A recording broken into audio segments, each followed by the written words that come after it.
How would you like to achieve your first million? And today we have joining from United States, Fuquan, and he's the CEO of NNG Capital Fund. So Fuquan, tell us what are the 5 steps that you recommend to startup founders or to the entrepreneurs in order to achieve the first million? Something that you guys, a capital fund, you love it. When somebody comes to you guys and register 1 million, you guys are okay. I'm ready to give you money, right? Yeah, but what can you advise the entrepreneurs to get to that million so they can come to you and you're gonna be very happy? Tell us. Welcome to Unstoppable Podcast with Harry Sardinas, inspiring conversations with influential millionaires, investors, thought leaders, entrepreneurs who are making a massive difference with their innovative products and services, and sharing the challenges and wisdom of how they sold their first million. So this is a really great question because it's based around internal and external, right? So on internal, for me, is mental equanimity, right? Knowing how to align yourself with your goals, visualizing, seeing those goals that you want to achieve, and then daily visualization to get there. Also understanding the metrics on how to operate a business. So we use a tool called EOS, which is Entrepreneur and Operating System, is a book by Gino Wickman. It Wow. teaches you how to systematically structure your business and how to get meeting rhythms in place with your team members, your sales team, your operations team, those individuals that's leading the charge, right? So there's 4 parts to a business. There's people, cash, strategy, and execution, right? And understanding how each one of those works is essential and critical to every business, right? So number 1 was mental equanimity, right? Understanding your inner, your outer. And number 2 is making sure that you have the right processes and systems in place, because those are what drives the business, right? I talked about EOS, Entrepreneur Operating System, gets you into the meeting rhythms. It teaches you how to get the right processes and systems in place. A lot of people run businesses without standard operating procedures, right? They just willy-nilly, and it's almost as if you're driving down a street full of potholes with no steering wheel. So getting standard operating procedures in place would be number 3. Number 4 would be KPI, right? Everybody heard of KPIs, key performance indicators, but how are they measuring those? A lot of people run business without watching the numbers daily and weekly. What are the top KPIs for revenue that you're paying attention to on a weekly basis? What are the ones you're paying attention to on a monthly basis, right? To look at what you need, your burn rate, and so forth, so on and so forth. There could be KPIs on how many sales you need to do to be profitable or to break even or whatever, right? So that was number 4, KPIs. And then the last part that I would say, for me, when I look back and some things that we continuously do, is the people, right? The business is always the people, right? People think a business can be successful, but it can't. The people in the business can, right? So, right, success is an optimized daily experience, sustainable over time. If your people are happy and successful, then your customers are happy and successful. So those are the 5 things that I look at in order to try to achieve those targets, whether it's 1 million, 10 million, or whatever, in that order. Great. So the question that people that we ask a lot in this podcast is how you become an investor, how you learn. A lot of people tell me, Harry, I want to be an investor. I'm like, you really want to be an investor? Not, have you been an entrepreneur first? Because unless that you're coming from investment banking or from a corporate position that you learn this in the job, most of the investors out there, they have been entrepreneurs first. So they do, on the some of them, they have exit one or more than one company. So they have been in the position. Sometimes we see startup founders pitching project to investor, and they are thinking that the investors are stupid. So, look, this is my project. You give me 1 million, we're gonna change the world, and this is what's gonna happen. And the investor is asking this question, talking, guys, can you show me what KPIs do you have? These KPIs are gonna make sense. What are your financial projections? No, and they show you financial projections, and then they give you a bunch of numbers, and then when you ask a couple of questions out of the numbers, they don't even know what those numbers means. And then they say, well, I cannot find funding. The investors are very demanding. But it seems that because on the tech space, a long time ago, people were even raising millions with just a piece of paper, have this tech idea, okay, and the VC were giving it a million. Um, so how you become investor? Where do you learn? What the story? So our audience, when they go to look for funding, they understand more who is an investor because they have this perception. The investor is someone that have access to a lot of money, and if I tell it story, they're gonna give me the money, and it doesn't really work like this, right? Doesn't work at all. So how to become an investor is your question. Education is very important, right? And I mean education on the field that you want to be in, whether it's real estate, tech, business, whatever it is, right? Whatever you're going to get into, you have to immerse yourself in it. You have to become relentless and educating yourself. You have to become it, right?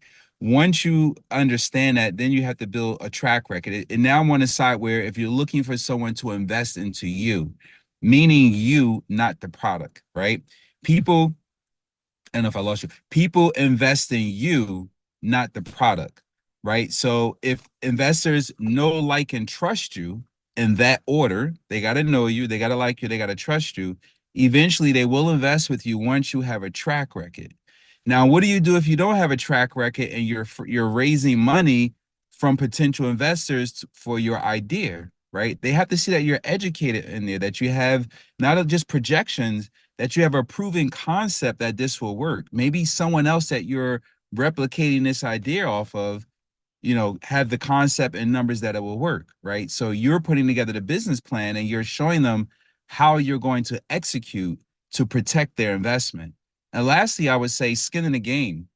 That always helps investors make a decision because if you're invested into your own investment, there's an alignment. So, I kind of gave you looking at it from both ends. If I'm going to invest into something, and also if I want someone else to invest into me, right? Not my product, what it takes from my experience. Yeah, often biggest challenge that we see, and it's kind of normal, especially in the, well, not in the tech industry, in the industries in general, is that first-time founders, they they are they're very in love with the product. They love the product. They are very focused on the product, and they put most of the time, money, and energy creating this product that is gonna change the world, right? Whether second time founded, they have a different approach. They rather than put all this time, money, and energy in create this product that's gonna change the world, they do something different. They design sales and marketing strategies, and they create what they call an MVP, a minimum viable product, and they design a marketing strategy and in sales to present it, and this market is gonna tell them, gonna give them size, how they want a product and how much they're willing to pay, and after that they have that information. Um, they design the product. So 80% of the time, money, and energy it goes to sales and marketing. Whether we have even a generation now, third-time founders, that they create the market first, they after they design sales and marketing strategy, and finally they create the product.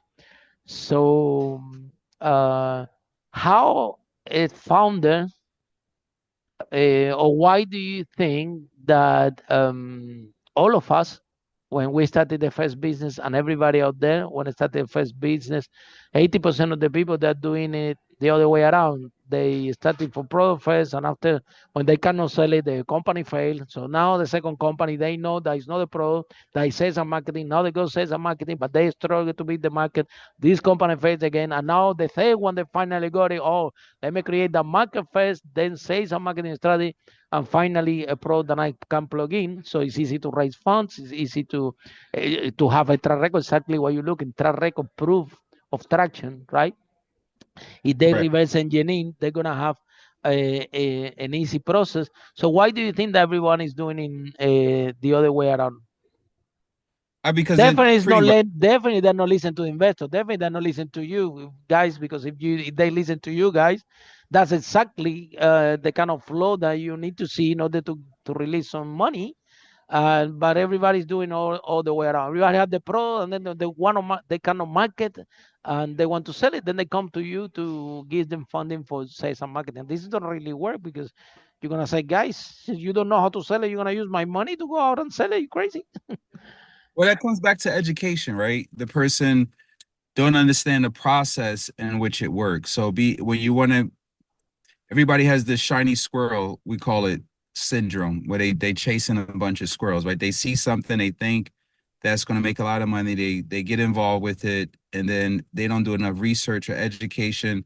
They don't have any skin in the game, invest in their own money, so there are no pain points that forces them to learn faster to kind of rebuild the Mm-hmm. process where it works. So I think that's what it is, right? It's just they're gamblers Mm. basically. They're not investors, they're gamblers, they're speculators. Mm. Exactly. So, Funquan, tell us what industry is your favorite, or you are agnostic, or what industry is your favorite? And this question go together with something else. How you deal with the amount of project that you guys receive? Because we work and we are in contact with a lot of investors, and we always get the same feedback for everyone. I said, Harry, I'm flooded with projects. The problem is that it's difficult to find one that is actually good.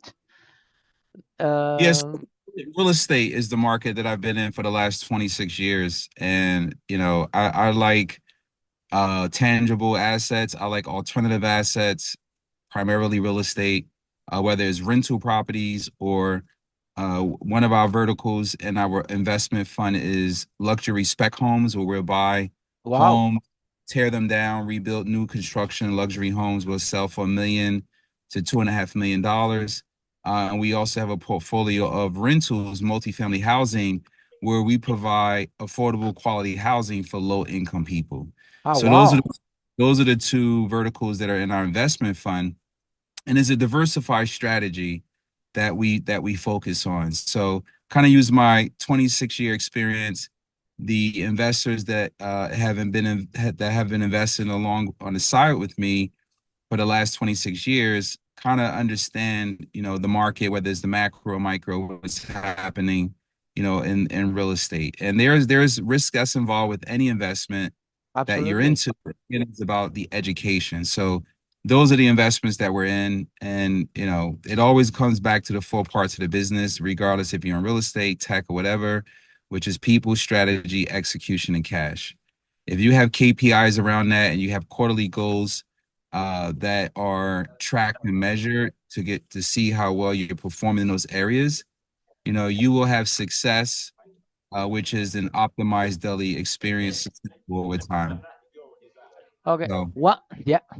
So it's easy become a millionaire by becoming a property investor. One out of five entrepreneurs that we interviewed this podcast on a stop of 5 step how to make your first million, they are property investors. So our audience might think or might have an indicator that wow, if one we already interviewed with 500 millionaires in this broadcast, and one out of five, the rate, they are property investors. They're doing something with property. They either doing developing, multifamily business, big deal, small business, refurbish. So, Punquan, is it easy become a millionaire in property, or it doesn't sound like it is, or I my first business was in property. We were doing rent to rent in London. We managed to sell over 5 million doing this. So I'm not I'm on the space and I understand a little bit, but when something goes wrong in property, you lose a lot of money. Yeah. So no, we think so. Give us the pros and cons, because the fact is, and it's proven by this broadcast, property is one of the best vehicles in the world to become a multimillionaire. Is proven in this very same podcast, right? That more people come. So, but tell us the pros and cons. Is it really that easy? Do you there are challenges on the way that people are not aware? Or what do you recommend to the young generations that want to thrive, that want to grow, that want to start to learn a little bit more, so they can maybe co-invest with you guys the project that you have, or understand a little bit more? Do you think finding a mentor would be a good idea? So tell us, what are the pros and cons, and is that easy become a property multimillionaire? Nothing is easy. Nothing is easy. You know, for people who want to be like comfortable, then it's easy, right? So comfort doesn't bring growth, right? Easy doesn't bring growth.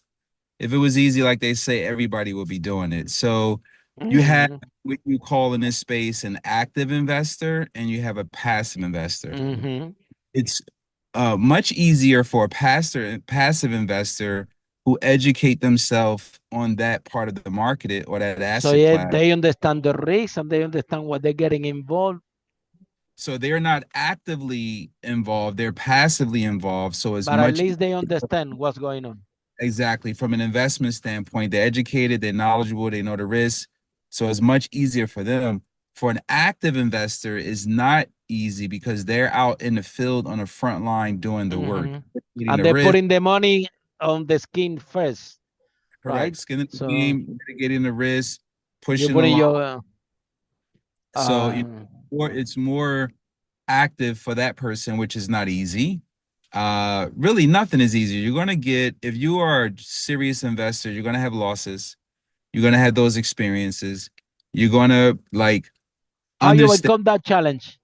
Yeah, you're gonna Fuquan, because it that happened to challenge. me. Yeah, I started to do property, and wow, the first one works amazing. The second one was a wow, a lot of money. This is amazing. Wow, one bad deal came. I did make a mistake, and I got hit big time. Yeah. So when you make a mistake, you learning from that mistake, but it's not like a mistake. Maybe in other industry, well, you can lose a little bit of money and that's it. You learn. But when property something goes wrong, wow. Sometimes we talk about large amount of money. So how you overcome challenges when this situation happens? That it happened to everybody. If anybody property investor come to this podcast and listen, my portfolio is straight. I never have any setback, and everything Never, was never. My that's 26 years, that it doesn't really work like that. Yeah. doesn't really work like that. In my 26 years, even myself, I went through the Look at GF you. You have a lot of experience. Wow. global financial crisis in 2008. Absolutely. Lost money there. When COVID Mm-hmm. lost money there. So Mm-hmm. it's a lot of challenges you go through as Mm-hmm. an investor or just as an everyday business operator, right? Mm-hmm. So, but you learn and you start looking at things that will set you up for risk adjusted yields. You have to add a little bit more holding time, holding costs to kind of mitigate those risks, a few things to mitigate the risk. So that's what you learned as an evolution as a business owner. How do you set things up to mitigate risk? It's going to happen, but it's your job and your duty to learn how to mitigate the risk. 100%. And I think after 26 years, the you manage this level of relationship with the investor, with the people that jump in into the project that you guys are actively involved. And I think that you definitely need to have more winning than losing because otherwise, Oh, for sure. For sure. otherwise there is no way. But it's also important the investors again that they like you shared, they like you, they trust you as a person. Yeah, they know that you will do all the due diligence, whatever it takes, in order to get the fine deal and to get them the returns. Now let's talk about returns in property investment, because I see some projects that come into my desk a lot actually, and some of them they talk about returns that they are not realistic. Yeah. So an investor with experience, with basic experience, will understand that these returns are not realistic. They're way too high. Right? So whether you working with the group of investors, you have to put a proposal that of course have to offer to the investor a decent return, but it had to make sense. Um, uh, that's why other people go out on there and lose money. Oh, Harry, I lost million, I lost 2 million. I said, well, no, look, I invest in this property project. Look, they're gonna give me this return. I said, but do you think, do you study this properly? Do you use this? This is a crazy return. It's not actually possible. So, in terms of due diligence or in terms of returns that they are possible, doable, and realistic. Tell us a little bit more about the scope in the areas that you're working on, or what kind of investor can expect, that what is realistic, and what are the numbers that if they see other projects out there, really it's just a sales pitch in order to get them the fund, but they will never get that return, right? Market investors are experiencing Fuquan, hold returns. on because I cannot hear you. Okay, go again. Go ahead. Can you hear me? Yeah, I can hear you now. Go ahead. Yeah, I said in our market, investors are getting returns anywhere between 8 to 12%. It all That's depends. realistic. Yeah, it all depends on how much risk they're willing to take, right? Mm, So, if they're in some sort of debt fund and getting a passive return, it could be between 8 and 10%. If they have some equity that they're getting some pref plus a piece of the action, it could be, somewhere up to 12%. And those are realistic returns, meaning investors are actually mm, getting that. mhm. Now, I've seen some projections from some sponsors of guaranteeing 18 to 22%. And Me too. investors, yep, they get drunk off yields, investors, and they run for that and they go for that, and then it wind up being, 10%, 9%, which is still a good return on your money, but investors are frustrated at that point because they were promised one thing and they received And another. then you lose the investor forever, right? Correct.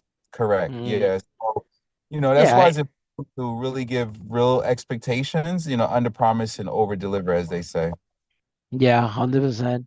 Uh, and yeah, again, of course, everyone want to maximize the return, but the vehicle itself, you see, if you're going to do development, the cost, you have the cost of construction, the cost of material, the architect, the project, the permits, whatever, and also the price. You might get lucky that in the way of the development the price went up. Okay, you can make a little bit more, or rent increases. Yeah. Uh, Now, second question is regarding, and I'm telling you from my point of view as property investor, I'm a big fan of cash flow properties. I'm a big fan of properties that generate good cash flow after you pay the mortgage, or so basically you invest um, not too much money, yeah, and then you got cash flow, and if the property goes up and down, for me is irrelevant because it's giving me a very good cash flow.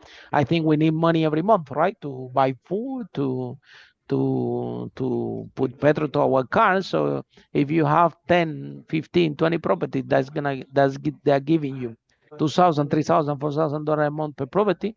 Now you have the cash flow.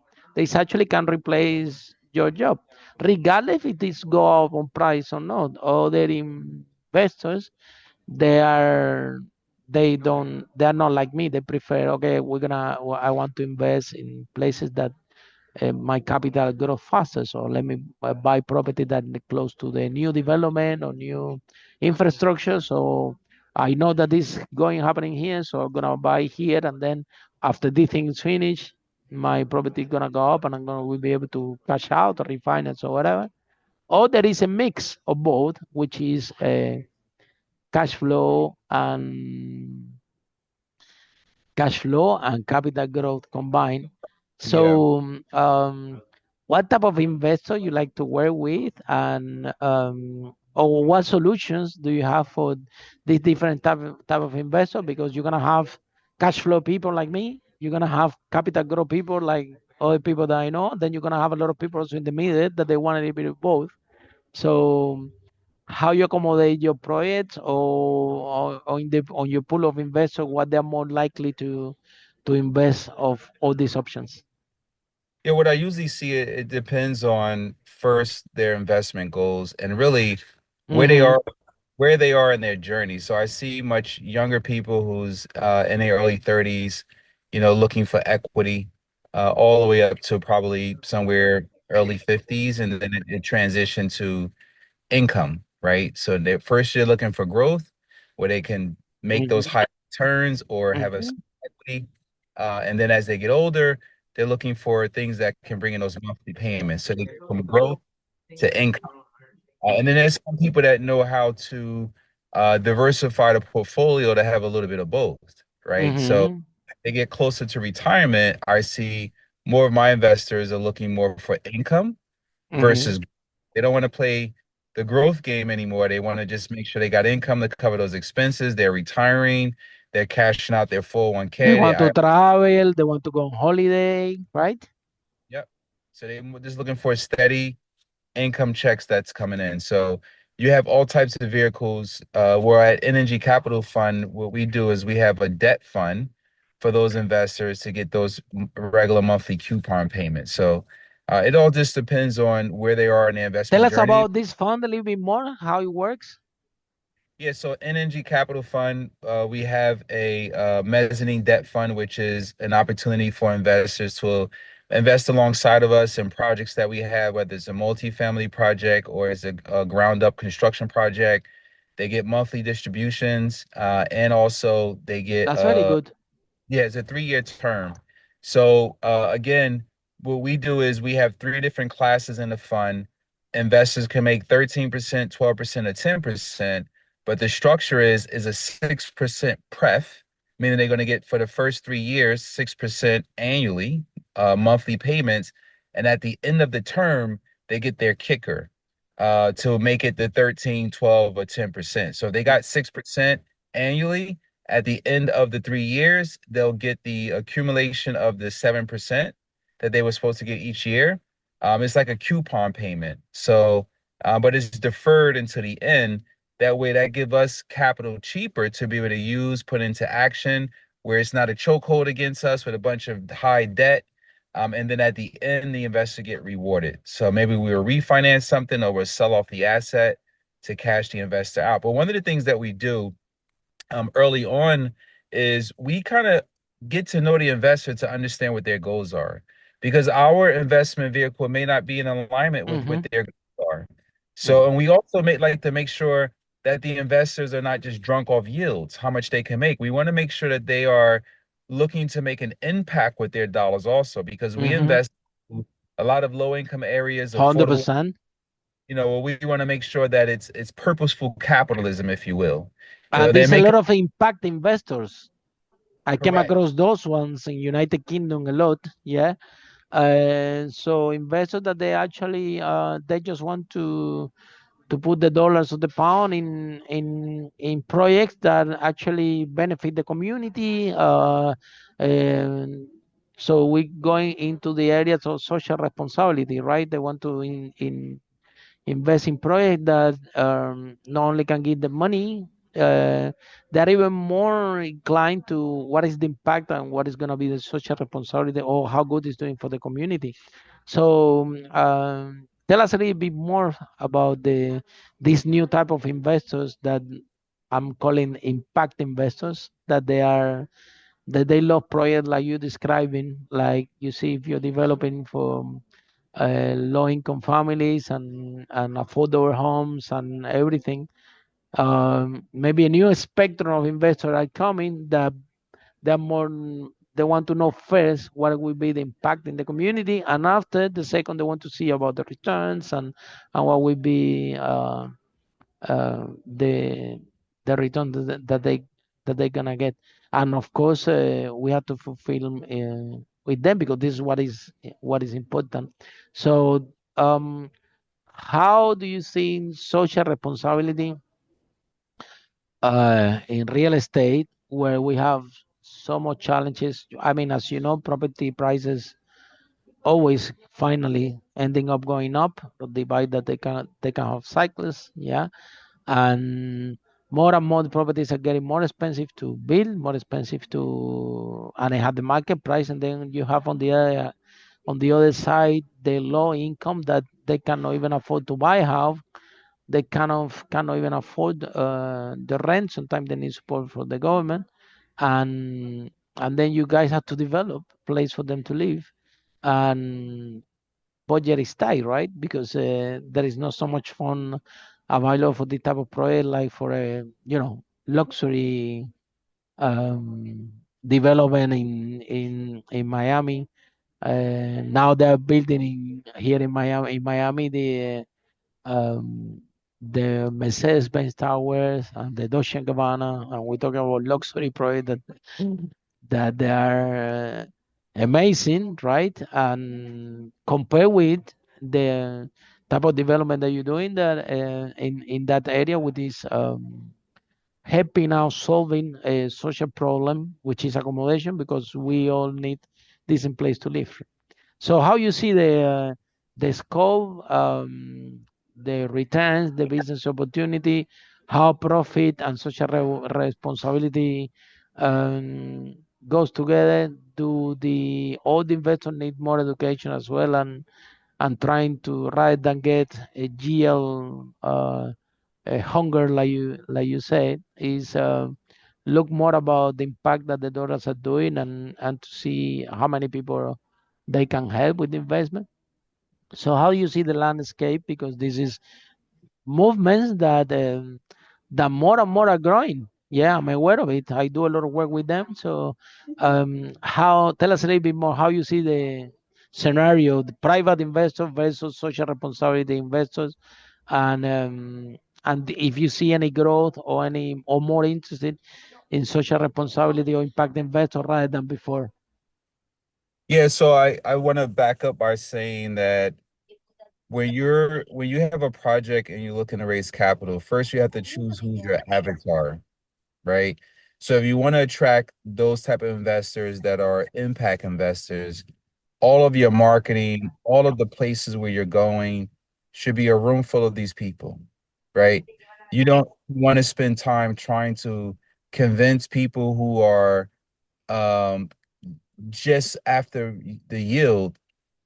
You're not trying to get them to fit into what you have. And this is why I say when we speak to investors, we ask questions to make sure that they're in alignment. We're just not going to take their money just because they have money to invest. We want to make sure they're educated and understand what we're investing in, what's the risk, the impact is going to make. And you have some investors that they want higher yields and they don't really care about the impact. And that's not in alignment with our core values. You always want to do business with people who have the same core values and alignment. So that's kind of how we attract those investors because people want to invest in things, like I said, that aligns with their core values. So once you begin to educate them about what you do, eventually they'll be attracted to that. And when they understand the investment from the education, more than likely, if you can prove that you have a successful track record, they will invest with you. So how you become an entrepreneur? Do you have any entrepreneur in your family, any friend, and how you end up with property? I ended up by accident.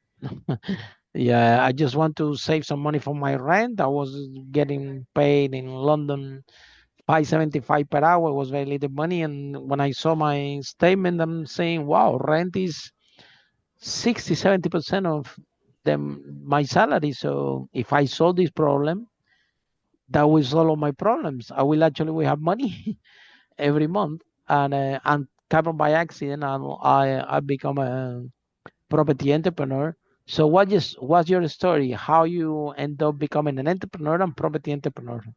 For me, it happened, I would say, from when I was 8 years old. My mom used Wow. to take us to uh, I guess they call them a flea market or a bazaar, a place where you go, you rent a table, you bring goods and products. Hmm. You go to Chinatown, buy the scarves, the hat, the gloves, wholesale. We would then go to these places on the weekend and sell them retail. Oh And wow. me So your getting, mom was a small yep, entrepreneur. yep. So I learned a Oh lot. wow. What was the The product? influence, What? uh, hats, scarves, gloves. So Oh in New Jersey, wow. it's really, really cold in the winter in New Jersey. So we would stock up on those products. We would go out. She would pay um, $25 for a 6 foot table, and we would set up the goods on that 6 foot table. We would sell like perfume oils, just small Hmm. items that you can buy in bulk, And you were wholesale. helping out. Yeah, I was helping out, and I was getting. I remember at 8, almost 9 years old, 25% of the profit. Wow. Well, your And when mom I was very generous with you. Yeah. yes, That's a 25% lot. every $100, she was splitting the profit with me 50%. My For goodness. every $100 that I made, I would get $25, and she would get $25. So, Mm. on a weekend, I would make, over 2 days, $75. And that was good for me. Of course, she would tell me she was holding the money in the bank. And then, I would see little tens and twenties of it. But, you know, growing up in a single household, it was me being a man of the house, helping out mom with the extra side hustle. But it really gave me the business mindset and understand how wholesale retail work. And I was very attracted to that. And I became very good at it. And I actually liked when people told me they were not interested, because then it became a game to how Hmm. many guesses can I get. And I Hmm. was Hmm. good at it. We did it for years, probably till I was about 12 years old. Oh, Uh, wow. then, I started doing jobs, shoveling snow, sweeping the barbershop floor, little Like a small solo entrepreneur. Yeah. little ad hoc jobs here and there. But I transitioned into real estate when I was much younger. I was 24 years old. Uh, with a family member was doing it full time, started to shadow that family member, fell in love with it. And what gave me Wow. my of importance was going back to the communities from where I came from, revitalizing the properties, putting them back on a tax roll, giving the residents a better place to live. I come from like the ghetto, a single parent, mom Wow. on there, low income family. So that kind of resonates back to the mission that we have today, providing Hmm. housing for the same type of people in the areas where I grew up at and where I'm from. So that's kind of what giving my feeling of importance is, being able to add that value and create that impact. And then the fun stuff is the luxury spec homes that we do. That's the fun Wow. part. Hmm. They're both fulfilling, but we have those two strategies in our fund, and tying it up to finding investors that are in alignment with your goals, your core values. It Hmm. makes everything come full Hmm. circle. Yeah, and so what was the reaction of your mom when she find out that you're gonna be business, that you're gonna be an entrepreneur? Was she happy, or she told you, no, no, no, Excited, no, don't have your excited. own business, go and find a job, you're very No, smart. excited. The first millionaire in my family. So I kind of broke the cycle, Wow. became the first million in my family, and gave the Oh, I people was so proud of behind, you. giving the people who is coming up behind me, an opportunity to surpass that or to be inspired by it, right? So Hmm. Hmm. Okay, so what's the message that you have to the young people that they are still living in a ghetto or in a single family home, try to get by, and sometimes you see they find that the easiest way is to do something against the law, to get involved with drugs, to get involved with this, to get involved because it's fast cash, and and they not even understand the risk that is involved. Whether which is another path, which is you can do good. We always say from this broadcast, you can do good and make money at the same time. So, what message do you have for? Because definitely, if you can do it, they also can do it as well. They can have their own business, if it's with property or whatever they want to be. And so, what is the message that you have for the young entrepreneurs or living in social homes that they are struggling? And sometimes somebody comes in the neighborhood and say, "Look, you want to make good dollars? This is the easy way." And because the people are in need, sometimes they fall into this, and they into trouble, and they end up being a negative impact for society. So what is the message that you have to the young people out there that they are struggling, that they were like you see, hustling and hustling, And you know, it's a lot of temptations now. Yeah, I would say take one step at a time with clarity and consistency. Build the foundation that you need. Make your vision bigger than your setbacks. Every business has storms, but what I've learned to trade panic for process. And you don't need to leap. You just need to move forward with intention. And that's how you build something that will last. Mhm. That's great. So, if somebody is in love with the conversation, Fuquan, I want to know more about you, about the projects and that you have, how people can find you, how this process works. Sure, you just go to my website, NNG CapitalFund.com. That's NNG If you are an investor who's looking to invest money passively, you can schedule a discovery call. I would love the opportunity to tell you more about what we do. If you're just looking for more information, if you like the podcast, I'm on Facebook at Fuquan Bilal, Instagram at Fuquan Bilal. You can send me a private message, and I'd love to continue the conversation with you. We both have something in common. I'm also from my family, the first one. That's all Awesome. over a million. So, That could but be that could be definitely, that could be a gift and a curse. yeah, well, definitely it's not. I'm not gonna be the only one because you see, somehow my brother has a business now. My cousin also has a business, and little by little, you see as a role model, and people start to see you, and they say, why not? Let me try to do it, and little by little, we are making the world a better place because that's something for sure. If we have a business, we are employing people, and and and with employment, we have progress for everybody. I always said nothing happens until the sale is made. Yeah. So thank you so much, Funquan, Thank you for having me. I really for appreciate it. yeah, for your voice of wisdom. Yeah, definitely a role model.